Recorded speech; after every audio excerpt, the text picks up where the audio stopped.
कुंभमेळ्यामध्ये ज्या पद्धतीने अस्वच्छता पसरलेली होती त्या सगळ्यावरून आता राज ठाकरे यांनी भाष्य केलेलं आहे। गंगा स्वच्छ होणार हे राजीव गांधी असल्यापासून ऐकतोय असंही राज ठाकरे म्हणाले। अंधश्रद्धेमधून जरा बाहेर या आणि तुमची डोकी हलवा असं सुद्धा राज ठाकरेंनी म्हटलंय। गंगेचं पाणी हे पिण्यायोग्य नाही, राज ठाकरे यांनी पुन्हा एकदा याची आठवण करून दिली आहे। या देशामधील एकही नदी स्वच्छ नाही, या सगळ्याची सुद्धा राज ठाकरे यांनी आठवण करून दिली।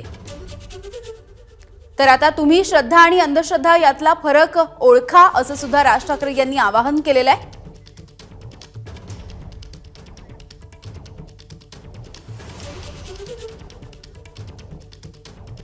ते आमच्या बाळा नांदगावकर इथे त्या ह्याच्यातनं घेऊन आले, काय ते छोट्याशा कमंडलूमधनं पाणी घेऊन आले। म्हटलं हड, म्हटलं मी नाही पिणार।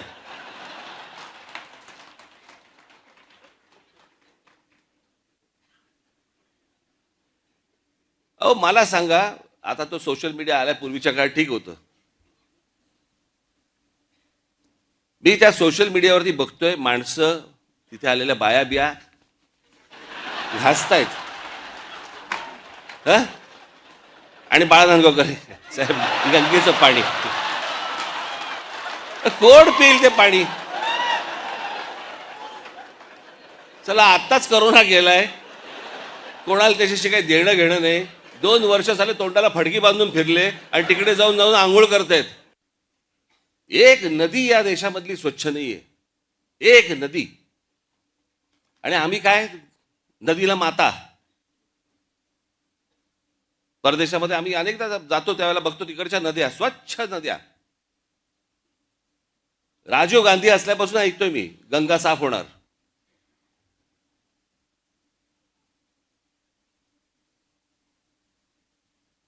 मग मध्ये राज कपूरांनी चित्रपट पण काढला, लोकांना वाटली झाली गंगा साफ, त्याच्यात वेगळीच गंगा। लोक म्हणाले अशी जर गंगा साफ असेल तर आम्ही पण आंघोळ करायला तयार आहोत।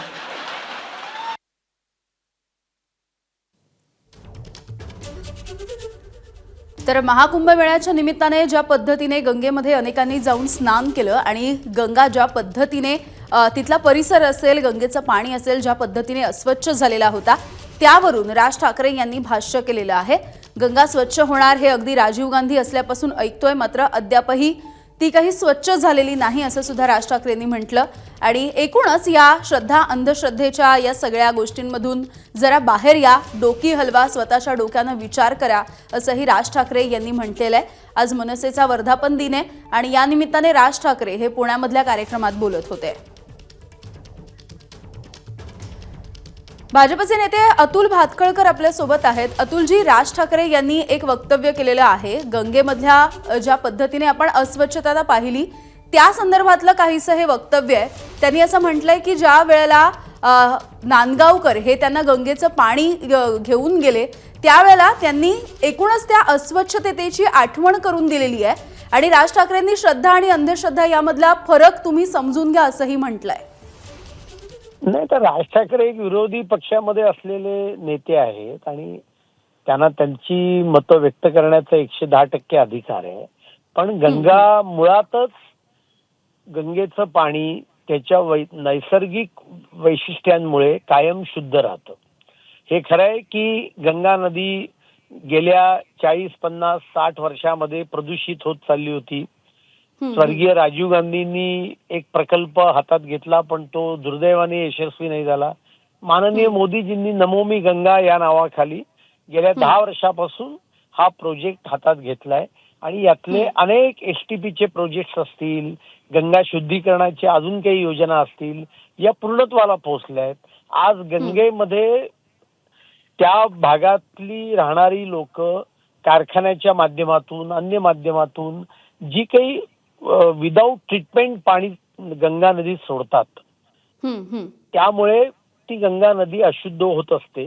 पण त्या शुद्धीकरणाकडे आपण वेगाने चाललेलो आहोत आणि गंगा नदी हा समस्त देशवासियांचा श्रद्धेचा विषय आहे। कारण मी म्हटल्याप्रमाणे ब्रिटिश काळापासून गंगेचं पाणी बोटींवर घेऊन जायची पद्धत होती, कारण ते वर्षानुवर्ष शुद्ध स्वरूपात, चांगल्या स्वरूपात टिकण्याची एक क्षमता या गंगा नदीमध्ये आहे। आणि त्याच्यामुळे मला असं वाटतं की गंगा नदी ही भारतीय एकात्मतेचं एक फार मोठं प्रतीक आहे आणि त्याच्यामुळे टीका त्यांनी जरूर करावी, त्यांना तो टीकेचा अधिकार आहे. आणि श्रद्धा अंधश्रद्धा, आता कोण देवळात जातं आणि कोण जाऊन तिकडे नवस करतं हे उभ्या महाराष्ट्राने पाहिलेलं आहे. आणि त्याच्यामुळे मला असं वाटतं की हे ज्याचे जे व्यक्तिगत प्रश्न आहेत त्याच्यावर कोणी फार टीका टिप्पणी करण्याचं कारण नाहीये. स्वतः आपली अवस्था काय आहे हे आधी बघावं आणि मग टीका करावी, एवढंच या निमित्ताने मी सांगतो. अतुलजी, आणखी एक प्रश्न आहे. म्हणजे आतापर्यंत आपण उद्धव ठाकरे हे बोलताना पाहिलेले आहेत. त्यांनी अनेकदा म्हटलेलं आहे आपल्या भाषणामधून की शेंडी जाणव्याचं काही आमचं हिंदुत्व नाही. मात्र ज्या पद्धतीने लोकसभेच्या वेळेला किंवा एकूणच हिंदुत्वाचा मुद्दा पुढे धरत मनसेनं तुम्हाला साथ दिलेली होती, भाजपला पाठिंबा दिलेला होता आणि आता हाच म्हणजे जसं तुम्ही म्हणताय की एकूणच हिंदूंसाठी गंगा हे पवित्र मानली जाते आणि त्याच वेळेला अशा पद्धतीची श्रद्धा आणि अंधश्रद्धा यातला फरक जाणून घेण्यासाठी राज ठाकरे आवाहन करतायत. अंधश्रद्धा तर असताच कामा नये, पण आता श्रद्धा आणि अंधश्रद्धा काय आहे याचं एक भारतव्यापी मापदंड तुम्ही कसं काय बनवणार. आणि हा त्याच्या ज्या व्यक्तीचा त्याच्या त्या कुटुंबाचा हा प्रश्न असतो. अंधश्रद्धेच्या पायी कोणी स्वतःचं सत्व गमवू नये हे 100%. आणि अंधश्रद्धेवर प्रहार हे आज होत नाहीये, ते वर्षानुवर्ष होत आहेत. संत तुकारामांनी आपल्या अभंगातून त्याच्यावर प्रहार केलेले आहेत. आता उद्धव ठाकरे असतील किंवा राज ठाकरे असतील यांचा हे प्रॉब्लेम असा आहे, राजकीय प्रॉब्लेम असा आहे की त्यांना राजकीय भूमिका सापडत नाहीये. आणि त्याच्यामुळे कधी ते म्हणतात आम्ही हिंदुत्व सोडलं नाही, कधी म्हणतात हिंदुत्वाशी आमचा काही संबंध नाही, कधी काँग्रेसशी युती करतात.